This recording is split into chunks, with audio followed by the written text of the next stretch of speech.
राधे राधे, जय श्री कृष्णा। मैं सीमा सिंह आप सभी धर्म प्रेमियों का स्वागत करती हूँ। आज मैं आपको दीपावली के दिन सुनी जाने वाली लक्ष्मी जी की एक प्राचीन और पौराणिक कहानी सुनाने जा रही हूँ। लक्ष्मी पूजन के साथ हमें लक्ष्मी जी की कहानी भी सुननी चाहिए। इससे घर में अन्न धन के भंडार भरते हैं। माता लक्ष्मी का स्थायी निवास होता है। माता लक्ष्मी हमेशा उस घर के ऊपर कृपा बरसाती है। आइए दीपावली के दिन लक्ष्मी जी का स्थायी वास कैसे रहे और लक्ष्मी जी की कौन सी कहानी सुने जिससे कि माता लक्ष्मी का आशीर्वाद घर परिवार के हर सदस्य के ऊपर बना रहे, घर में हमेशा बरकत रहे। एक गांव में एक साहूकार और साहूकारनी थी। उनके 3 बच्चे थे। साहूकार बड़ा समझदार और धार्मिक प्रवृत्ति का था। व्रत, उपवास, पूजा पाठ सभी करता था। लेकिन साहूकारनी बड़ी ही दरिद्रता स्वभाव की थी। न तो वह सुबह जल्दी उठती, न झाड़ू पोछा लगाती, न स्नान करती, न ही बच्चों को नहलाती धुलाती। कोई ऐसा काम नहीं करती थी कि जिससे कि घर में लक्ष्मी जी आए, घर में बरकत हो। साहूकार ने कई बार अपनी पत्नी को समझाया कि भगवान, सुबह ब्रह्म मुहूर्त में उठकर झाड़ू बुहारी लगाया करो, स्नान आदि करने के बाद ही चौके में जाया करो, बच्चों को भी अच्छे से नहलाओ धुलाओ, साफ कपड़े पहनाओ, तुम खुद भी रोज नहाओ धो, साफ कपड़े पहनो। देखो हमारा घर कितना गंदा रहता है। जिस घर में गंदगी रहती है वहाँ बरकत नहीं होती, बीमारी का घर होता है। घर में अन्न धन की कमी रहती है। माता लक्ष्मी का उस घर में वास नहीं होता जिस घर में ऐसे गंदगी रहती है। लेकिन उसकी पत्नी के ऊपर कोई असर नहीं हुआ। वह बड़ी ही आलसी, सुस्त प्रवृत्ति की महिला थी। मन की बिल्कुल साफ थी। उसके अंदर किसी प्रकार का छल कपट दोष कुछ नहीं था। उसका नाम सलोती था। एक दिन की बात है। सलोती शाम के समय दुकान पर घर का सौदा खरीदने जा रही थी। यह कहानी उस समय की है जब घरों में बिजली नहीं होती थी। रात्रि में या शाम को एक स्थान से दूसरे स्थान पर जाने के लिए लोग लालटेन लेकर जाया करते थे। तब सलोती लालटेन लेकर दुकान पर जा रही थी। तभी माता लक्ष्मी ने सलोती को सुधारने का निश्चय किया कि सलोती दिल की बुरी नहीं है, लेकिन बहुत सुस्त और आलसी है। तब माता लक्ष्मी ने एक सुंदर महिला का रूप धरा और सलोती के पास उसके साथ चलने लगी और बोली कि बहन, जरा मुझे भी लालटेन की रोशनी दिखा दो, मुझे भी गली पार जाना है। तब सलोती बोली, हाँ हाँ क्यों नहीं, आओ बहन तुम भी मेरे साथ चलो। सलोती बोली कि बहन, पहले तुम्हें गांव में कभी नहीं देखा। तब माता लक्ष्मी बोली कि बहन, मैं शहर से यहाँ अपनी बहन के पास आई हूँ। दोनों पूरे रास्ते बातें करते हुए चल रही थी। दोनों ने एक दूसरे को अपना अपना नाम बताया। तब माता लक्ष्मी बोली कि अरे सखी, क्या तुम मुझे अपने घर नहीं बुलाओगी? तब सलोती बोली कि बहन, कल तुम मेरे घर आना। मेरे पति भी काम पर चले जाते हैं, बच्चे भी पाठशाला चले जाते हैं। तब सलोती ने कहा, ठीक है लक्ष्मी, कल तुम मेरे घर आना, हम दोनों सहेलियां खूब बातें करेंगे। दूसरे दिन माता लक्ष्मी सलोती के घर पहुंच गई। घर की दुर्दशा गंदगी देखकर माता लक्ष्मी बोली कि सखी, तुम घर की साफ सफाई नहीं रखती हो। तुम्हारा घर तो बहुत गंदा पड़ा है। बच्चे भी कितने गंदे और फटे पुराने कपड़े पहन रखे हैं और तुम्हारे चौके में भी कितने टूटे फूटे बर्तन पड़े हैं, टूटे फूटे कप गिलास रखे हैं।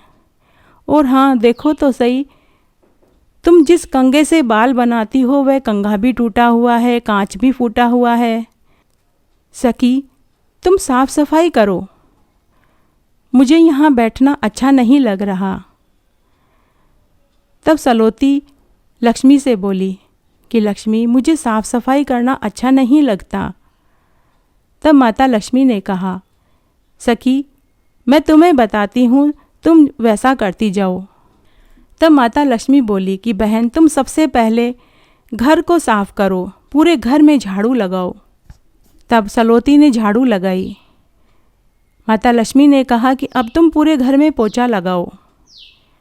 सलोती ने पोछा लगाया। माता लक्ष्मी ने कहा कि अब तुम रसोई की सफाई करो, चूल्हे को पीली मिट्टी और गाय के गोबर से लीपो, टूटे फूटे सारे बर्तन हटा दो, नए बर्तन रखो, तुम्हारे कप गिलास जो फूटे हुए हैं उन्हें हटाओ, जिस कंघे से तुम बाल बनाती हो टूटा हुआ है उसे हटाओ, नया कंघा रखो, और जिस कांच में तुम मुंह देखती हो वह भी फूटा हुआ है उसे तुम हटाओ और वहाँ नया कांच लगाओ।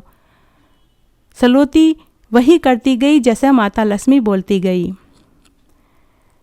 फिर माता लक्ष्मी ने कहा कि बहन, अब तुम बच्चों को नहलाओ, इन्हें नए नए वस्त्र पहनाओ, इनके बालों में तेल लगाओ, कंघे से बाल बनाओ।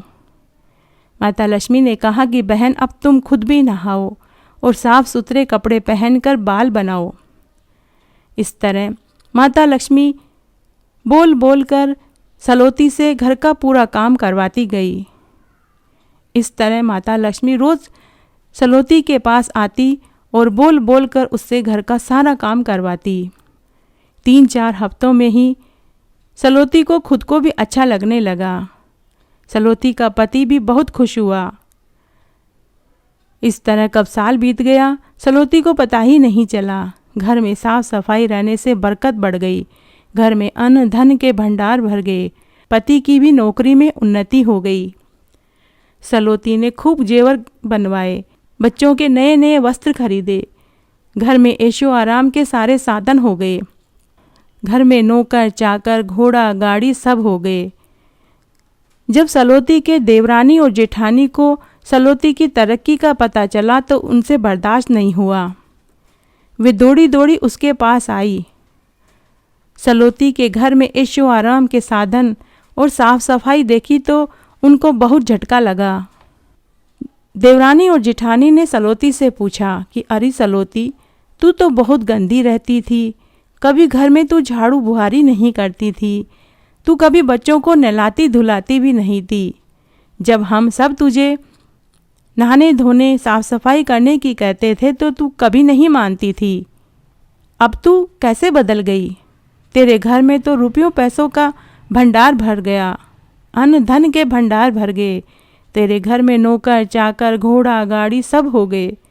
तब सलोती बोली कि मेरी एक सहेली है, उसका नाम लक्ष्मी है, वह रोज़ मेरे घर आती है और मुझसे घर की सारी साफ सफाई करवाती है, उसी ने मुझे यह सब सिखाया है।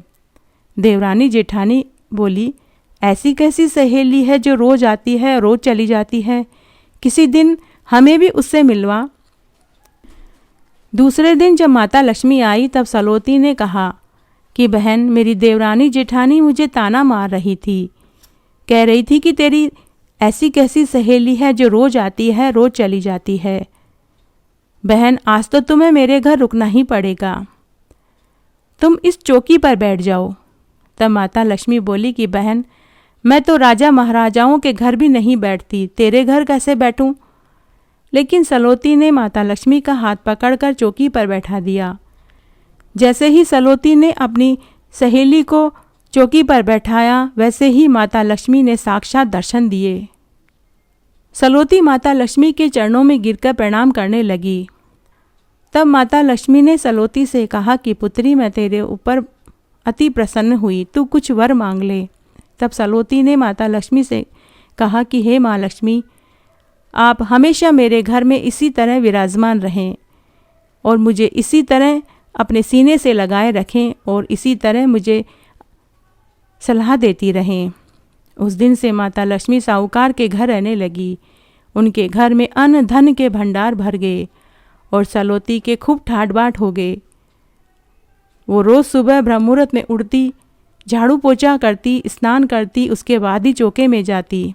सलोती रोज़ तरह तरह के भोग बनाती और माता लक्ष्मी को चढ़ाती। तो हे माँ लक्ष्मी, जैसे आप सलोती के ऊपर प्रसन्न हुए वैसे सबके ऊपर होना, कहानी कहने वाले के, सुनने वाले के और हुक्कारा भरने वाले के। घटती हो तो पूरी हो तो परवान चढ़े, भूले बिसरे नाम तेरे भंडार में भरे। धन्यवाद।